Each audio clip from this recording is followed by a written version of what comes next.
John Tory and the members of Toronto City Council extend warmest congratulations to A.R. Rahman on 25 years of work as a composer, singer, songwriter, music producer, musician, multi-instrumentalist, and philanthropist. We should have added on here and now director, but never mind.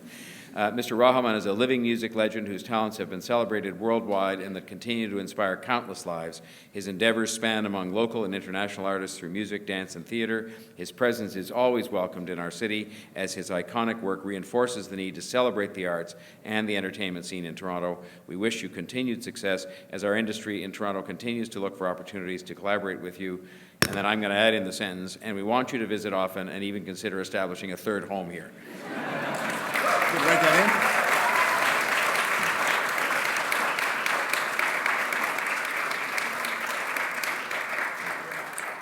Thank you. Thanks very much. Mayor John Tory. Thank you, sir. He stopped just short of giving you a real estate page, which I think we could get to. All right, so we should move this podium. We'll get the chairs up here. And the three of you, how did this start? Getting together and become a part of this project? I think 4 or 5 years back, my dream to produce quality movies based on music happened because of all the stuff I learned in Hollywood or Indian cinema and all those things. And so we had YM Movies as an idea. And after writing my first script, 99 songs, I found Vishwesh. And we wanted a financier. We wanted somebody to finance or believe in our vision. And we had a couple of producers interested, but then we were very keen and ideal becoming the partner because they understood straight away what we were trying to get. They shared the vision, and it's been amazing so far. It's easier said than done, right? Finding somebody who wants the vision and understands the vision. Yeah. That's a big challenge, isn't it? Yeah, absolutely. So had you guys been interested in doing this at this level before they came to you? Yes, yes, we were already in that process of getting into entertainment. When me and Rahman met and we spoke about it, then it's just naturally I got to this opportunity to work with this legend here. So as soon as I met him, I got these ideas and everything, and right in the meeting I accepted. So what happens, a phone call, somebody said, hey, Rahman wants to make a movie, and you guys are like, we better be the ones who make it. Like, how did that happen? I guess right after, when Saji and Mr. Rahman met in Chennai, there was a synergy. And that synergy definitely, they both knew that, they wanted to work with each other. I've never done this before, so Yeah, okay. being a composer and you see what changes happening in the world, I felt like it's just one step away, and doing it on your own terms is very, very important because I have set up my sound stage, building a studio, building special effects and all the stuff, and also having a vision because they are from the West and yet sharing the same kind of a sensitivity about the language, Tamil, and yet being so international about the vision. They think big, and they're sensible about what they're doing in baby steps, like what I'm doing, so it's a natural combination. Is it the kinds of films you want to make? What are the kinds of stories you want to tell? If you want a simple answer, the movies which go to your heart straight and which are not manipulative, but frees you from this torture of what's happening in the world. You better make a lot of movies. Is that what in terms of it being an escape, or is it a way to help understand what's happening in the world as well? In a way, there are many things which I've learned in my life, which I come and ask a person, probably in the US or anyone, and they say, oh, we don't know about this, it's very interesting. Because the East has got so much of that stuff. But if it's presented in a way with the right kind of backing and polished entertainment, it could benefit a lot of us. I've learned so much from the West, but I feel like there's no proper people catering these amazing philosophies and amazing things which are lost. Bring back that into mainstream entertainment. When things really, I mean, you've been doing this for a long time, but when things really started to explode for you on an international stage, is that when you got a real sense of that disconnect? I think the main coin drop for me happened in 2001. Andrew Lloyd Webber chose me as a composer for his musical Bombay Dreams, and I went there and AR, tell me a story. I said, what? I'm not a storyteller. But then I said, why not? And because stories are, a reflection of life. And I see life all over the place. I sit in Chicago airport and watch people going. I sit in Saudi Arabia watching all these pilgrims go. I sit in India, watch people, So people are people. They share a commonality in all their thoughts, in the sufferings, in redemption, in spirituality, in different ways. The names might be different, but we're all, happiness is happiness. It's a commonality. So then, was that a watershed moment for you then when you realized that you weren't just a composer, that you were a storyteller, and that you had maybe a responsibility to be one? I was trying to test out what I could say is impacting people or not. And for me, the biggest impact was what I spoke in the Oscars. There were two parts, one love and hate, and I chose love. And still people keep telling me that there's one of the quotes which inspires them every day. But was it close, like between love and hate for you? Did you feel both really pulling at you? It is, in a way, when you're speaking with everyone in day-to-day life, you are irritated, sometimes you're tired, and you can snap at people, but you can also say, you can just digest that anger and say, yeah, sure, let's do it. It takes a lot of energy to do that. So I meant in that way, so in every decision you take, which doesn't bother you, you can just go the extra step and act with love, or just be silent. How important is that to Ideal Entertainment then, to be able to, it's not just about making a project, but making certain kinds of projects. Does that weigh in? Absolutely. Making good quality content is very important. Also, the love that he's talking about, that love that is shared, when you share good content with, like both 99 Songs and Musk have very good content in terms of music.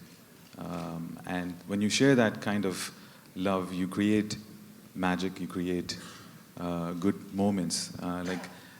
Sir's music in '92, when Roja came out, it was trendsetting, right? It definitely made an impact. Similarly, we believe the 99 songs, as well as the virtual reality film, La Musk, will also create that kind of a trendset, right? So 99 songs was an interesting experience. So we had a lot of companies in India, and this is the first time I've written a story, and then we've, from the beginning stages, even before Vishwesh came in, would present it, and then it was interesting.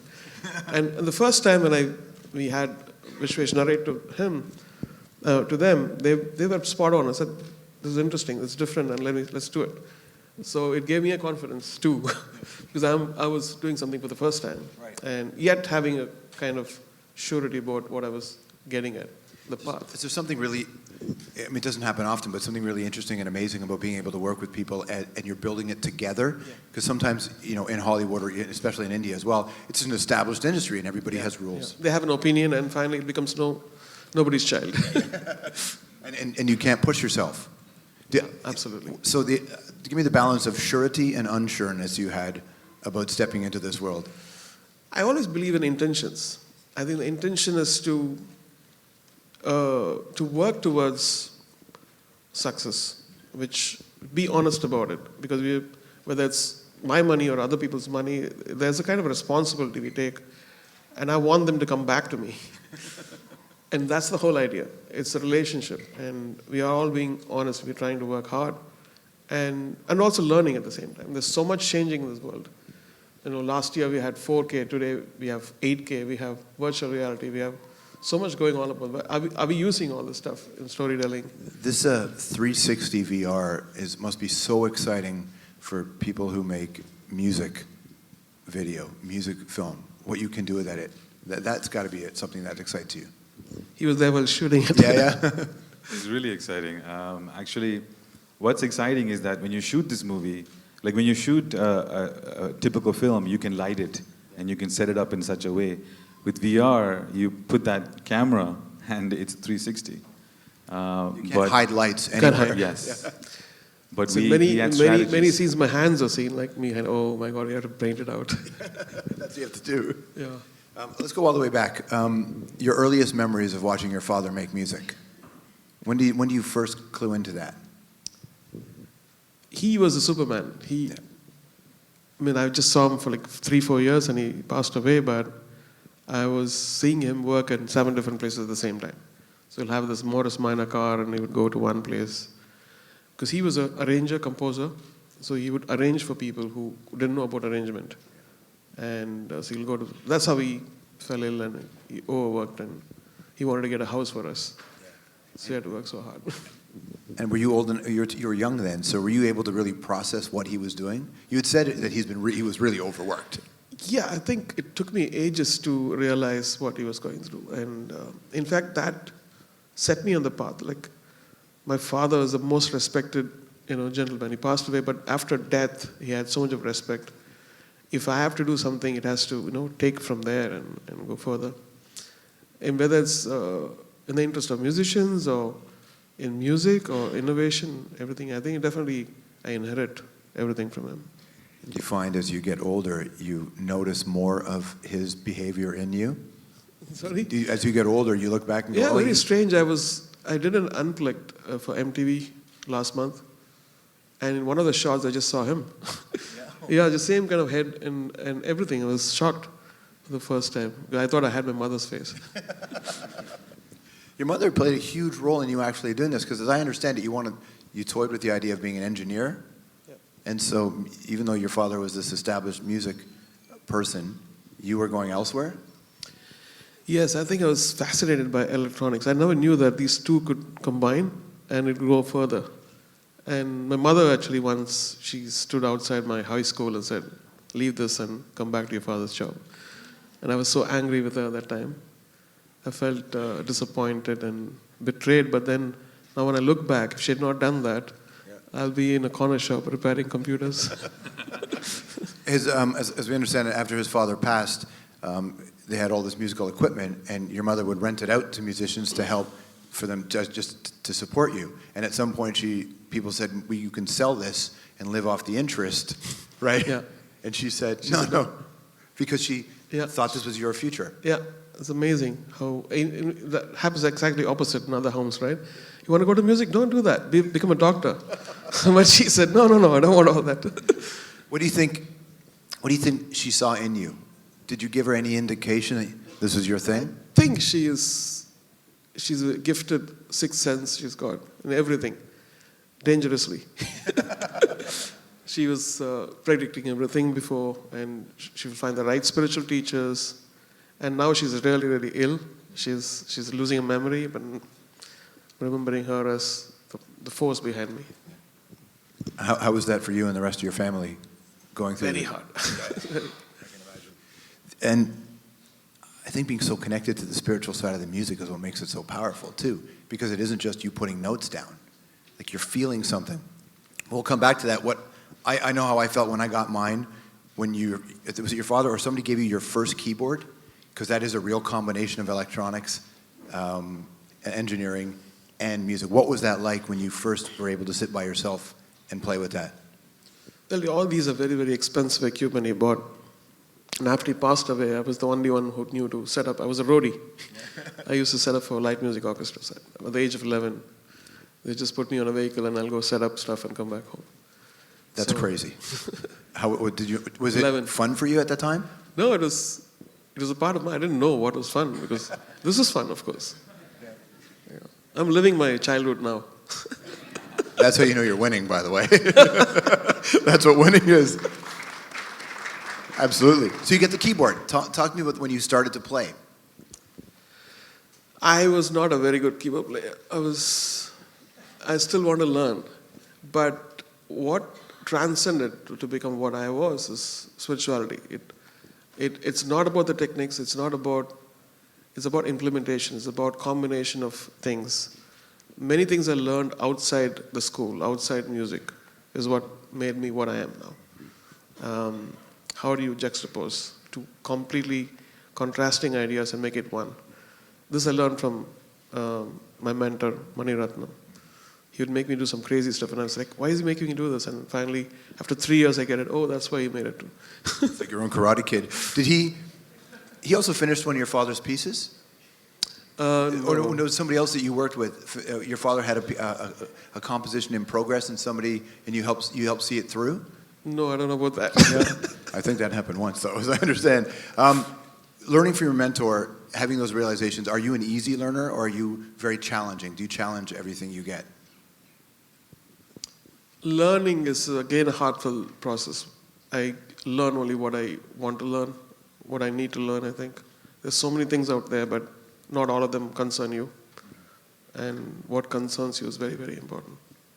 Do you take a look at what's happening politically and culturally and think this is an important time for artists? This is the most important time for artists. Come up with great songs, great poetry, change the world with your art. You actually mentioned that in the morning too. When we Yeah, went, absolutely. This feels like this is it. I was waiting for this time all my life. And what was your training for it? Sorry? When did you get the sense that you were waiting for this? This, I think, was so mundane. It was so, every time you open the paper, it used to be 30 people died, 60 people died. Now there's a reality TV on. There's so much of fun looking at it. But not at the cost of people's lives, of course, but it should be, artists to unite people. It serves as a... Does that excite you as a company, knowing that these are the kinds of films you could make? Yes. Yeah, knowing that an artist wants to tackle what's happening in the world? Exactly. Yeah? And that motivates you I'm then? not saying in a direct way, but, redeeming in a way. Well, art has lots of ways of reaching people, right? What did you learn from the Hollywood experience? And how much different was it from what you learned at home? I loved the process of how they achieve perfection, the process of how they are relentless in getting what they need, and how not just one mind, 12 minds could make something great, and also mess up things, and where to draw the line. And it's because after the Oscars, I could enter any studio, I could get an appointment with anyone, and I used it all. I would go to Warner Brothers and Sony and Paramount, and it was a great ride.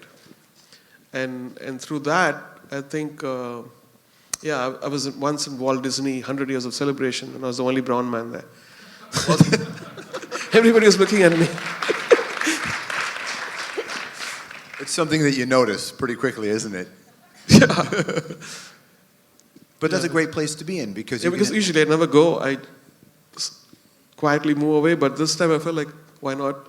Yeah. And use the opportunities in a way, because sometimes you have to change, you have to evolve. Well, this is an important time for the rest of the world. It's always been, but for the rest of the world to see that this is a diverse world, and that people with diverse, not just backgrounds, but diverse opinions need to be heard. And Hollywood is a pretty, homogeneous kind of place, even though it's a city that has lots of ethnicity in it. The business tends to be run, in a very practical way. Do you look at it like you have to kick down doors still? I mean, you have Oscars and BAFTAs and Golden Globes, so in theory you shouldn't. But do you feel like you still have to kick down doors and break barriers? What? Breaking barriers, just the fact that you go into these places. I think all the barriers are within ourselves. There's no barriers.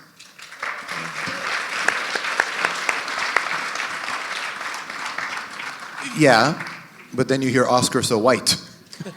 And so there are barriers, at least it appears in that way. What did you make of all that? It's some of the things we need to be really, really concerned. We need to nudge it constantly because there is a convenience and there's a comfort zone.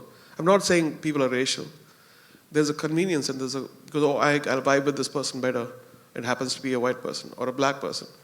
So we should consciously look at that respect, give that respect. Like how we give respect to a partner, female partner. And we take, what do you want? Please tell me.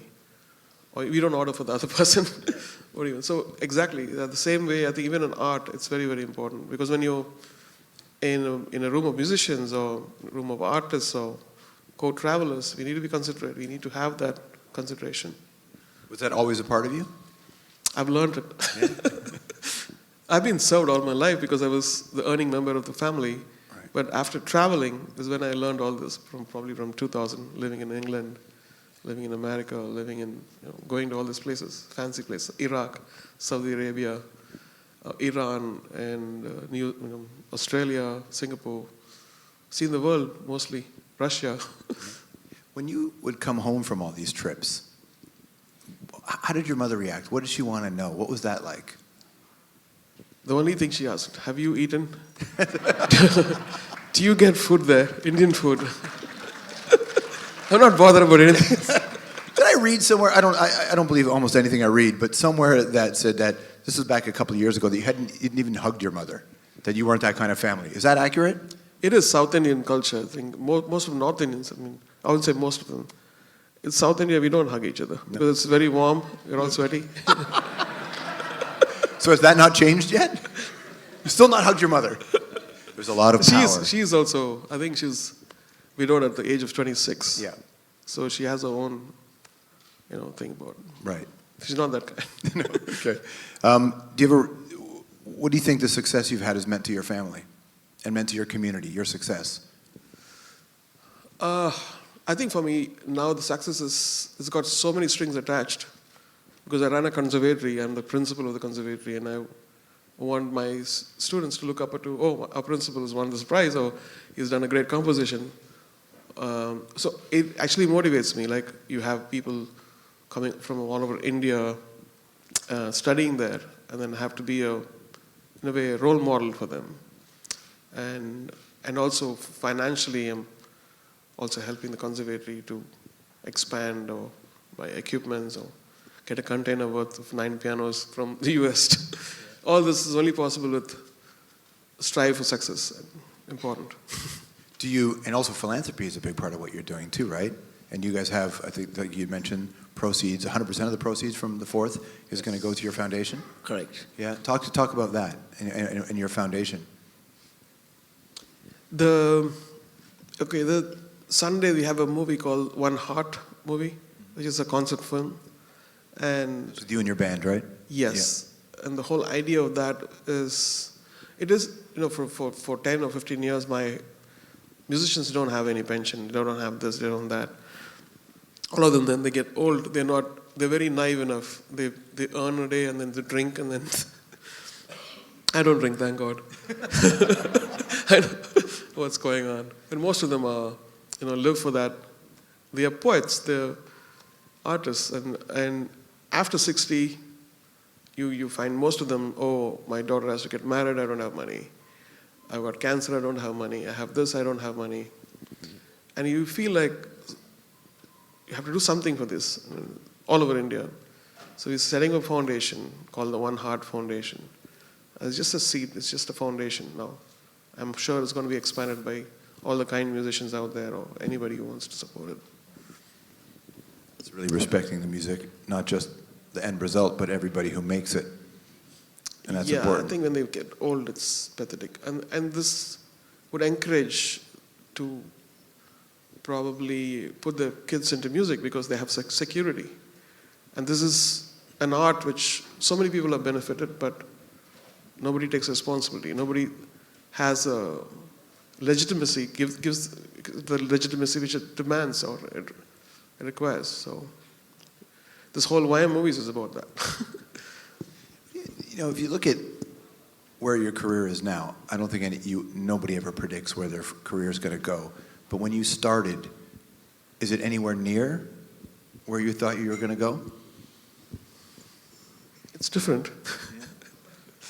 But I still want to evolve more into music in a way where I want to. But I think I have time. If I live long, I will probably do it. How do the songs come to you?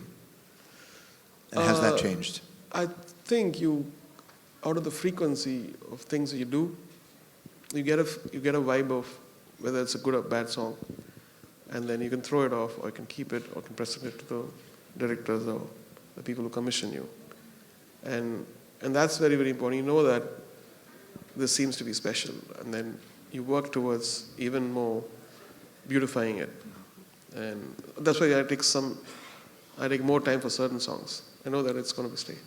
How many times do you watch the movie before you start making the music? Sometimes just twice, thrice. And I have the movie in my head. And then I do the music, and then we parallel the music to that thing most of the times. Otherwise, we work to picture and sync. Are some easier than others? Yeah. What was Slumdog in that? I think it was the easiest. Really? Yeah, because there are only 18 cues. That's it? Usually there are 100 and 200 cues, wall-to-wall music. But here, he doesn't use music like that. He showcases music like that. Danny Boyle. Whether it's 127 hours or Slumdog. Yeah, they came a little bit easier. Yeah. I guess it's nice not to have too many people getting involved in your work, because when you work in some of the bigger studios, you're presenting in front of 10 or 15 people, and they're all giving you notes. As a maestro, does that drive you crazy? Yeah, I think that's one of the reasons I moved back to Chennai.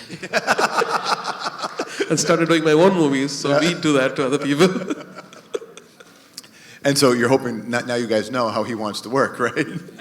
Also, So I think I like sharing work and getting the vibes of people. Sometimes you might be wrong, and it's good, but not beyond a point where it becomes, fatherless. right. And that's important to keep that It's in mind, right? important, yeah. How much is it also for you, and I think you guys talked about this off the top, and I know there's a lot of people in the film community here, the idea of, and the mayor, you know this in your offices, finding new talent and nurturing new talent. How important is that to you?